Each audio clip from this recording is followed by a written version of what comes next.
Pada zaman dahulu, di sebuah kerajaan makmur bernama Parayangan, hiduplah seorang putri cantik bernama Dayang Sumbi. Dia suka sekali menenun. Suatu hari, Dayang Sumbi menenun di teras istana. Entah kenapa hari itu dia sedikit pusing dan lemas, sementara benang pemintalnya jatuh berkali-kali. Dayang Sumbi menjadi malas mengambilnya, karena jengkel benang pemintalnya jatuh. Terus dia pun berkata,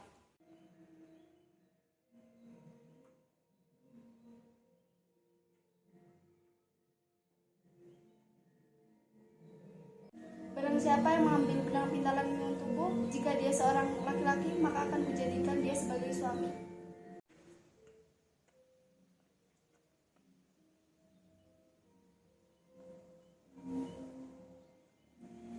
"Siapa yang telah mengambilkan benang pintalan ini untukku? Sepertinya tidak ada orang di sini." Akulah yang mengambilkan benangnya itu untukmu, Dayang Sumbi. Kamu, Tumang, berarti kamu akan menjadi suamiku. Bagaimanapun, Dayang Sumbi tidak bisa mencabut sumpahnya. Dia pun menikah dengan Tumang.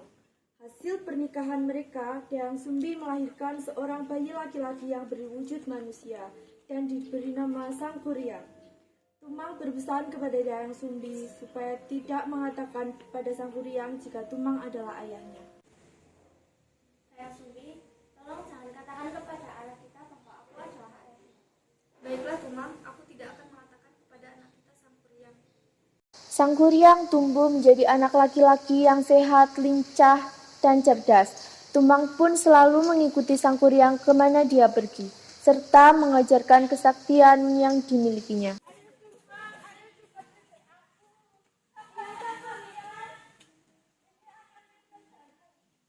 Sang Kuryang mengira Tumang adalah anjing peliharaan semata. Dia tidak mengetahui jika Tumang adalah ayahnya. Suatu hari, Dayang Sumbi menyuruh Sang Kuryang berburu binatang untuk pesta di istana. Sang Kuryang, anakku, pergilah berburu ke hutan bersama Tumang untuk pesta istana. Baiklah ibunda, aku akan membawakan hasil buruan yang banyak. Sang Kuryang pun pergi ke hutan ditemani Tumang. Sayangnya sampai hari gelap dia tidak mendapatkan hasil. Karena jengkel, akhirnya Sang Kuryang membunuh Tumang dan menyerahkan dagingnya sebagai hasil buruan untuk pesta istana. Dayang Sumbi tidak mengetahui jika daging itu adalah si Tumang. Dia mengira itu adalah hasil buruan.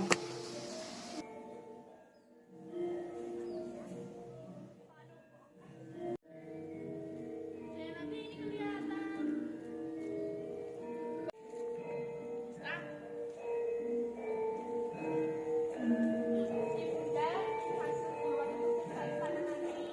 Wah, terima kasih banyak anakku Sang Kuryang. Setelah pesta usai, Dayang Sumbi menanyakan keberadaan Tumang yang tidak terlihat di pesta istana. Anakku Sang Kuryang, apa kau melihat Tumang? Sudah aku cari kemana-mana, tapi dia tidak ada. Akhirnya Sang Kuryang mengakui perbuatannya. Itu ibunda, aku sudah membunuhnya dan kujadikan hewan buruan kemarin. Apa? Kenapa kamu lakukan itu, Sang Kuryang? Ampun bu, maafkan Sang Kuryang. Akibat perbuatannya yang sudah memukul Sang Kuryang, Dayang Sumbi diusir dari istana oleh sang raja. Bagaimanapun Sang Kuryang adalah calon putra mahkota, tidak ada yang boleh memukulnya. Dayang Sumbi pun akhirnya pergi meninggalkan istana.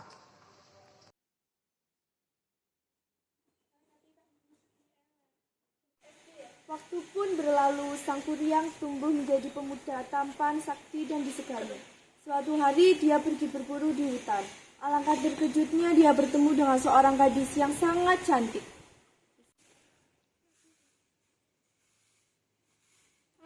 Siapa gadis cantik itu? Wajahnya begitu cantik rupawan. Sang Kuryang tidak tahu jika perempuan itu adalah Dayang Sumbi, ibunya. Begitu pula sebaliknya, mereka saling jatuh hati. Sang Kuryang tidak berpikir lama untuk melamar Dayang Sumbi. Kemudian, Dayang Sumbi menerima lamaran itu. Dia sama sekali tidak mengenal Sang Kuryang yang sudah tumbuh dewasa. Baiklah, aku bersedia menjadi istrimu, wahai pemuda tampan. Namun sebelum hari pernikahan mereka, Dayang Sumbi menemukan bekas luka di kening Sang Kuryang yang sama persis dengan anaknya dahulu. Ya Tuhan, Ternyata pemuda tampan itu adalah anakku Sangkuriang. Bekas luka di keningnya sama persis seperti dahulu. Ya, dia memang benar anakku. Dayang Sumbi segera berusaha mencari akal untuk menggagalkan pernikahannya dengan Sangkuriang. Sangkuriang, kamu bisa menikahku asalkan kamu mengabulkan permintaanku. Apa gerangan permintaanmu, wahai gadis cantik? Dayang Sumbi sudah memikirkan syarat itu, suatu hal yang tidak mungkin dipenuhi oleh Sangkuriang. Aku ingin kamu mengubah bukit itu menjadi bendungan dan perahu untuk menyusuri bendungan itu. Semua harus sudah selesai sebelum fajar menyingsing. Permintaan Dayang Sumbi sungguh berat, namun Sangkuriang tidak ingin kehilangan Dayang Sumbi. Baiklah, aku akan mengabulkan semua permintaanmu, wahai gadis cantik. Sangkuriang mengeluarkan seluruh kesaktiannya. Dia mengundang seluruh makhluk halus dan jin untuk membantunya. Kesaktiannya ini dulu diajarkan oleh ayahnya Tumang.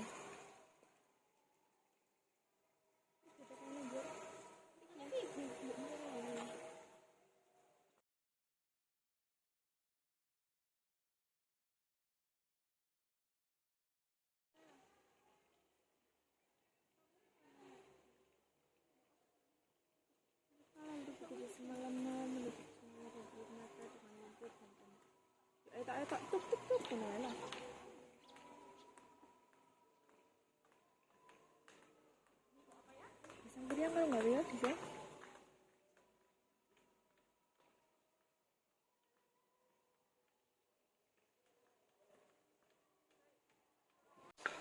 Hahaha, akhirnya aku bisa mengubah bukit ini menjadi bendungan.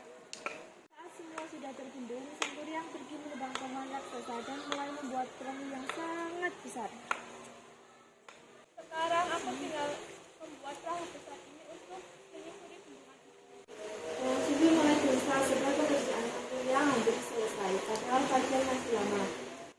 Aduh, bagaimana ini? Aku harus menggagalkan usaha Sangkuriang sebelum terbit fajar. Dayang Sumbi berdoa dan bersyukur kepada Tuhan agar usaha Sangkuriang gagal. Oh Tuhan, bagaimana mungkin aku menikah dengan anakku sendiri? Itu tidak mungkin. Tolong percepat fajar datang agar semua makhluk halus itu pergi dan tidak ada yang membantu Sangkuriang dalam menyelesaikan pembuatan perahu besar itu sebelum fajar tiba. Sudah pagi. Padahal perahu yang aku buat belum selesai. Siapa sebenarnya kau ini? Kau sudah menipuku. Tega sekali kau. Bagaimana mungkin aku menikahi anakku sendiri? Sesungguhnya aku adalah Dayang Sumbi, ibu kandungmu, nak. Tidak mungkin. Aku tidak percaya akan semua perkataanmu. Tidak mungkin. Aku ibumu Sangkuriang, ibu kandungmu. Kemudian Sangkuriang menendang perahu buatannya hingga terlempar jauh. Perahu itu jatuh dengan posisi terbalik dan berubah menjadi gunung yang hingga sekarang dikenal dengan sebutan Gunung Tangkuban Perahu.